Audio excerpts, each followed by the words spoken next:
Albert Einstein, one of the great scientist. ஒரு நாள் அவர் ட்ரெயினில் ட்ராவல் பண்ணிகிட்டு இருக்காரு. அப்போ ட்ராவல் பண்ணிகிட்டு இருக்க அந்த டைமில் ஜன்னலுக்கு வெளியில் அவர் வேடிக்கை பார்த்துட்டு வந்துட்டு இருந்தார். அப்போ எல்லா மரமும் செடியும் கொடியும் பின்னோக்கி போகிறத நோட் பண்ணார். இப்போ நம்ம நார்மலாக ட்ரெயினில் ட்ராவல் பண்ணிகிட்டு இருக்கும்போது ட்ரெயின் முன்னாடி போகும்போது மற்ற எல்லா விஷயங்களும் பின்னாடி போகிற மாதிரி இருக்கும்ல, அந்த ஒரு விஷயத்தை தான் அவர் வேடிக்கை பார்த்துட்டு இருந்தார். அப்போ தான் அவர் மைண்டில் ஒரு கேள்வி ஒன்று வருது. இப்போது நான் போய்கிட்டு இருக்க இந்த ட்ரெயின் ஒரு லைட்டோட ஃபாஸ்ட்டாக போனால், லைட் அப்படிங்கிறது ஒளின்னு சொல்லுவாங்கள்ல, லைட் அதை விட ஃபாஸ்ட்டாக போனால் கண்ணாடியில் என்னோடய முகத்தை பார்க்க முடியுமா அப்படிங்கிறது தான் அவருக்கு அந்த ஒரு கேள்வி. அது ஏன் லைட்டோட கம்பேர் பண்ணுறாரு அப்படின்னா, லைட்டோட ஃபாஸ்ட் 1,86,282 மைல் பர் செகண்ட் ஸ்பீடில் லைட் போகும். அதை ஏன் கண்ணாடியோட கம்பேர் பண்ணாருன்னா, இப்போ நம்ம நார்மலாக கண்ணாடி பார்த்தோன்னா அதில் நம்மளோட ஃபேஸ் தெரியுங்கள, அதுக்கு லைட்டு தேவை. லைட்டே இல்லாத ஒரு இருட்டான இடத்துல நின்று நம்ம கண்ணாடி பார்த்தோன்னா நம்மளோட முகம் அதில் கண்டிப்பாக தெரியாது. ஏன்னா நம்ம மேலே லைட்டு இல்லை. ஓகே, அதை தான் அவர் ஒரு கொஸ்டினாக கேட்டிருக்காரு. இந்த கேள்வியை அந்த நாள்லேருந்து அந்த நிமிஷத்துலேருந்து அவர் திரும்ப திரும்ப அவர்கிட்டே கேட்டுட்ருக்காரு.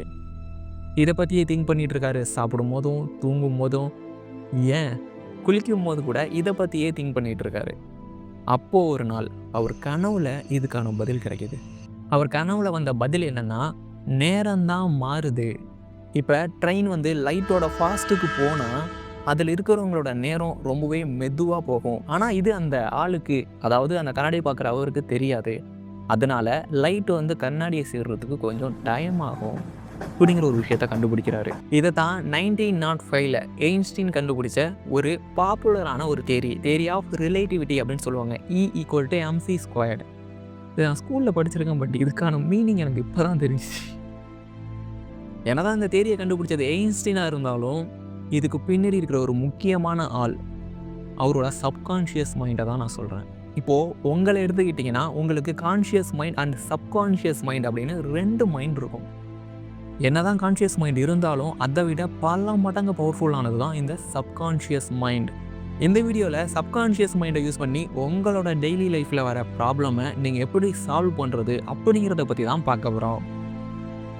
இந்த சப்கான்ஷியஸ் மைண்டை யூஸ் பண்ணி உங்கள் லைஃப்பில் வர ப்ராப்ளமை சால்வ் பண்ணுறதுக்கு ஒரு 3 ஸ்டெப் இருக்குது. ஃபஸ்ட்டு ஸ்டெப், எயின்ஸ்டீன் எப்படி அந்த ட்ரெயினில் போகும்போது அவருக்கு டவுட்டை பற்றி அவரே தெளிவாக ஒரு கேள்வி கேட்டாரோ, அந்த மாதிரி உங்கள் லைஃப்பில் வர ப்ராப்ளமை பற்றி நீங்களும் உங்களுக்கு தெளிவான கேள்வியை கேட்கணும். எக்ஸாம்பிள் சொல்கிறேன். இவ்வளோ பெரிய ஒர்க்கை எனக்கு கொடுத்துட்டாங்களே, இதை நான் எப்படி முடிக்க போகிறேன்? இந்த லெசனை நான் எப்படி ஈஸியாக அண்டர்ஸ்டாண்ட் பண்ணி எப்படி நான் ஈஸியாக மனப்பாடம் பண்ணுறது? இந்த மாதிரி உங்கள் லைஃப்பில் வர பிரச்சனையை பற்றின தெளிவான கேள்வியை உங்களுக்கு நீங்களே கேட்கணும். கேட்குறது மட்டும் இல்லாமல் அதை பற்றி அதிகமாக திங்க் பண்ணுங்கள். அதுக்கான பதில் எப்படி இருக்கும், இதுக்கான பதில் வருது, இந்த பதில் இப்படி இருக்குமா இல்லை இப்படி இருக்குமா அப்படின்னு அதிகமாக இதை பற்றி திங்க் பண்ணுங்கள். அப்போ உங்களோட கான்ஷியஸ் மைண்ட்லேருந்து அந்த கேள்வி உங்களோட சப்கான்ஷியஸ் மைண்டுக்கு போகும். இதுதான் ஸ்டெப் 1. ஸ்டெப் 2, உங்களோட சப்கான்ஷியஸ் மைண்டுக்கிட்ட அந்த ஒரு கேள்வியை நீங்கள் விட்டுறணும். எப்படி விடுறதுன்னு சொல்கிறேன்.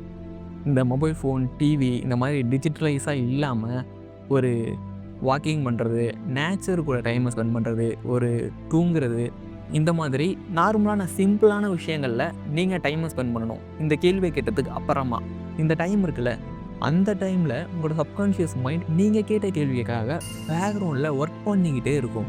இது எப்படி நடக்குன்னா, உங்களோட சப்கான்ஷியஸ் மைண்ட் இருக்குல்ல 24/7 ஒர்க் பண்ணிக்கிட்டே இருக்கும்.